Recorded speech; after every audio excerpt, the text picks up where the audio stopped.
There's growing concern over the fate of the world's rhinoceros population and fear that within 10 years, the entire population of rhinos in Africa could be extinct. Last year, officials say at least 1,300 African rhinos were killed by poachers, the highest number in a decade. That was actually 2 years ago. There are just 3 northern white rhinos left in the entire world, and all of them right now are in captivity. Poachers are after the rhino's horns, which can fetch up to $60,000 a kilo on the black market. Joining me now to talk about this is Dr. James Danoff-Burg, the founder and director of the U.S. branch of the conservation organization Helping Rhinos. You're going to be at the Oakland Zoo tomorrow to talk about your program to try to help rhinos. But give us an idea where we stand right now with trying to protect rhinos from poachers and from going extinct. Absolutely.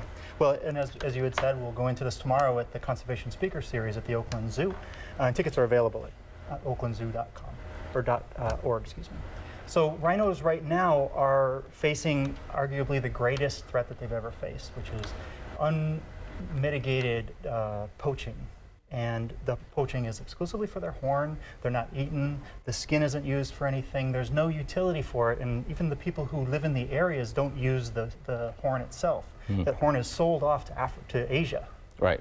For aphrodisiacs or medical purposes or superstitious kind of reasons to have them. They don't really have any clear medical benefit, correct? Yes, well, people in Asia, mostly China and Vietnam, are the major consumers of it, believe that it serves many purposes, that it addresses cancer, that it can cure AIDS, that it can cure flu like symptoms, also deal with libido issues, but none of those have ever been supported by any medical study. So back in the 1990s, the rhino population had a pretty good rebound and was coming back. Absolutely. What happened?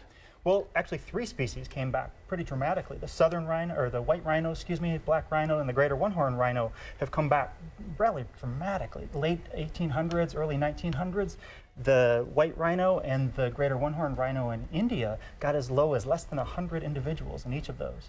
The white rhino in Africa is now over 20,000 individuals. Right. So they've come back tremendously from this terrible problem. But we had this big slaughter a couple of years ago. Well, the slaughter has been increasing quite dramatically since 2006 only.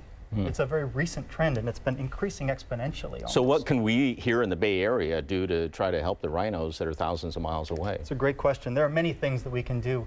We can talk about the plight itself. We can learn more about it. We can tell our peers. We can advocate for the ban on the importation of rhino horn, and of course elephant tusks. Their ivory and rhino horns run together and by the same Which we've already done in California with the elephant tusks, haven't we? We have. But yes. What have we done about the horns? Have we done anything in California? We have, but there's always it's more a global that can be issue. Done. Yeah. There's more that can be done, exactly. And we're actually not a major destination for a lot of the rhino horn. As I said, most of that goes up to Asia. Okay, so you're going to be talking at the Oakland Zoo tomorrow. Tell us about that. Well, what we want to emphasize there is that despite these problems that are happening, this large degree of poaching that's occurring, there's reason for hope. You know, as I said, these 3 species that were at one point driven to almost extinction in the past have come back tremendously, a few more successfully than the others. But there's great reason for hope that we know what we can do to solve this problem. We know what the problem is. We know how we can solve it. It's just a matter of having the political and the social wherewithal to do so. All right. Doctor, thanks for joining us. And if you want to find out more about the event, go to oaklandzoo.org and you can get tickets. Heather?